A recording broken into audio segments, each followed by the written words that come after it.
Hola, buenos días. Es Nico.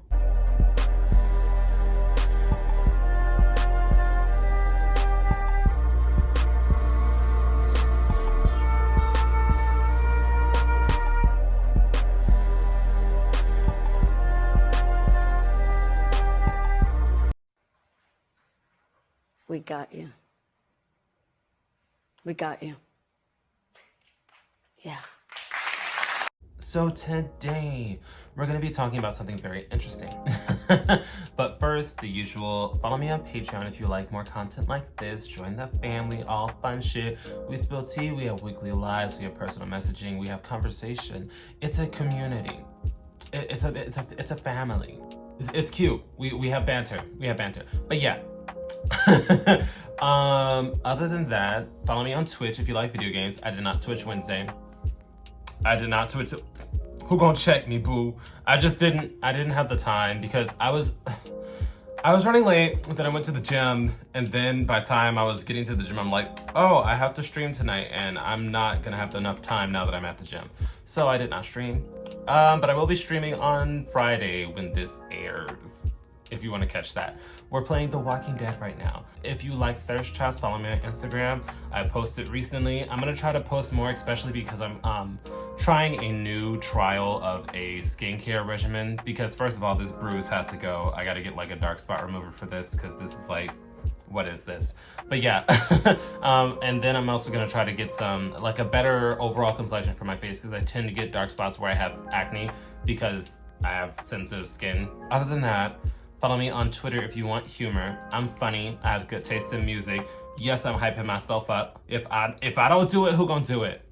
If I don't do it, who gonna do it? So yeah, now we can actually get onto the video so that people can't complain that I don't get to the point. So, essentially today's video is going to be discussing our favorite bleaching girl, Yardiestyle, but it's not necessarily, it is about his situation, but I'm looking more at the person that he's screwing over in this scenario. So, Kyle, this guy named Kyle Major, he said in his tweet, like it's his pinned tweet when he said that he's no longer gonna be logging in because Twitter has overall been toxic for him, especially OnlyFans. It was basically said, my name is pronounced Kyle, not Khalil, so I'm going to say that.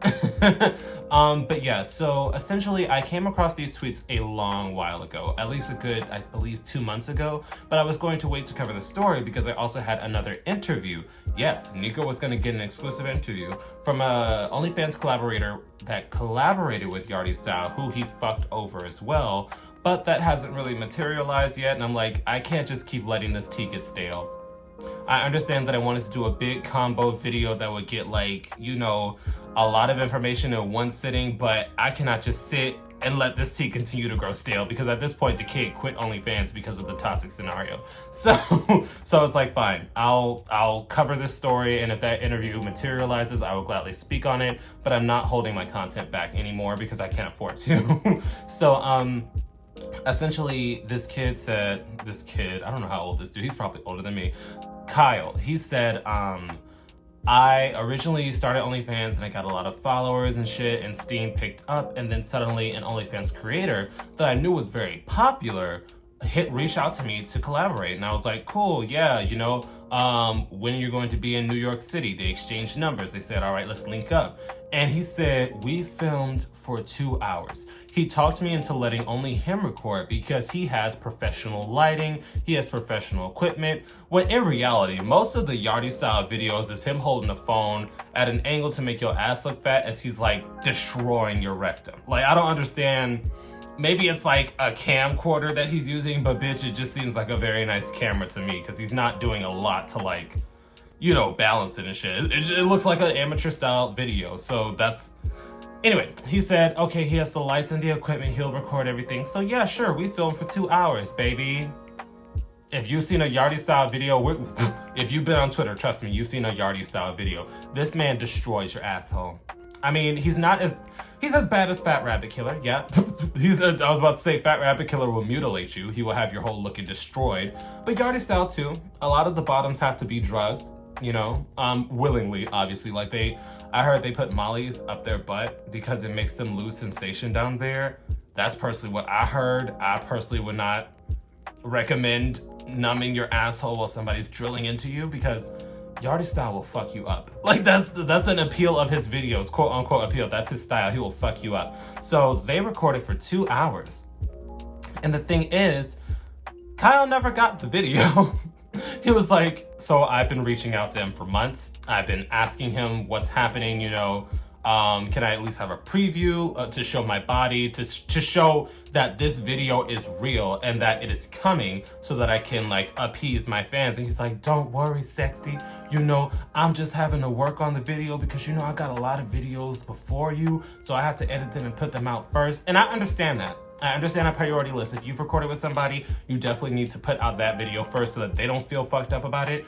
But in this scenario, it's like months and months and months go by. And eventually Kyle is like, so I've been hearing that you sometimes film and you just don't give people the video. I think I've discussed that about him before on this channel. I can't remember if it was him or Fat Rabbit Killer. I think both of them have been accused of recording with people and just not posting the content. So he's like, listen, I heard that you just don't share videos sometimes, like you record and then you just don't do anything with it. And is that the case here? He's like, no, sexy, don't worry. I'm recording it and I'm not making videos for 100,000 people to see. I'm making videos for millions to see. I'm making videos for the world to see. So I can't put out subpar quality. I'm gonna make your video after I put out my videos. And he's like, okay, cool. Yardiestyle stopped responding to his text. Video never materialized. And now Kyle is sitting here like, dude, this feels like sexual manipulation, sexual abuse, I think that's what he said, because you asked me to film. You hit me up so that we could film, and we had sex on the pretense that we are going to be filming this scene. So now that you are denying me access to the videos that we filmed, 2 hours worth of me getting my hole destroyed, that's fucked up. He said it feels almost like the R word, but it's not. You can't really call that the R word because it's like you agreed to have sex, but at the same time, it's sexual deceivement. I don't know the proper terms for this scenario. So, I mean, if we're looking at it on Yardiestyle side, because, you know, I rarely take the side of bitches that are in the wrong. But my thing is, even in this situation, if you try to excuse it, maybe it just wasn't a good video and he didn't want to put out that product. Even if that was the case, as a content creator working with another content creator, if you don't like the outcome of said video, you could tell them. You could say, hey, I don't think we did our best, or hey, this video isn't up to snuff. At least give them access to the video that they endured that beating for.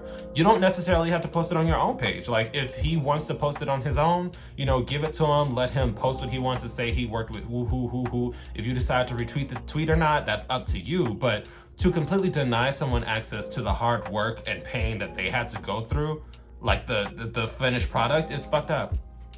It's fucked up. And the thing is, I would have taken this with a grain of salt, but no, Kyle brought receipts. He brought DM messages. He brought personal phone number messages.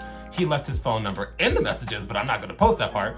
Point is, he brought evidence saying, I've been asking this man for months to give me the videos that we filmed together, and he is straight up lying to and denying me access to it. So I want us all to sit down and have this growing conversation. How would you approach this? What do you think should be done about this? Like, is it okay for a content creator to hit you up for a sexual recording and then deny you access to the sexual recording, giving no explanation other than I have tons of videos that I have to edit and put out first? Because my thing is, if you're asking to film with me, that means you should also add me on the priority list so that my video comes out eventually. Because I edit videos all the time. Obviously, I don't edit like 30 minutes to hour-long videos often. I had like a good 30-minute video that didn't get as much traction, so I'm like, fuck 30-minute videos. But that's the thing. Yardiestyle videos don't have like crazy editing. It's mostly just him moving the camera around. So all you really gotta do is snip out parts where you're transitioning those angles. So it doesn't necessarily take a long amount of time to post the video. You know what I mean? So it's like, what do you think in this scenario? Is Yardiestyle wrong for just lying to this man and saying, I'm not gonna give you the videos? It's just, it is what it is? Or do you see his side? Like, what if it was a subpar video? What if I didn't want to put that product out? But my situation is, if that was the case, he definitely needed to voice that dialogue and say, hey, this video isn't up to snuff and we should probably re-record it, or I'm just gonna scrap it. He should have at least held that line of communication, especially since he was still flirting with him. Oh, you have my heartstrings and blah, blah, blah, blah, blah, blah. And oh, sexy, don't worry, it's gonna be done. It's like, if you're not gonna do it, just don't do it. You know what I mean? Like, it's just that simple. So I'm definitely on Kyle's side, but I can't see it because I told you I could see a certain scenario, but he didn't even follow through with the courtesy of saying, oh, well, it's just not a good video, you know? But yeah, tell me your opinions. Definitely drop down your comments down below so we can have this discussion on, is it okay for OnlyFans content creators to collaborate with someone and then refuse to share the video and or post it? Because my thing is, if he at least posted it, Kyle could have at least retweeted it. I mean, it's still fucked up he didn't get a copy of the video, but he's just not doing anything with the video, you know? But yeah, tell me your opinions, leave the comments down below. Boop. And once again, a quick thank you to all my patrons on Patreon, and a quick shout out to my third eye tier patrons. Your support means everything to me and helps me do this a lot more smoothly. I will also be listing this week's live stream topic in case anybody wants to join in on the fun. I will see you guys there.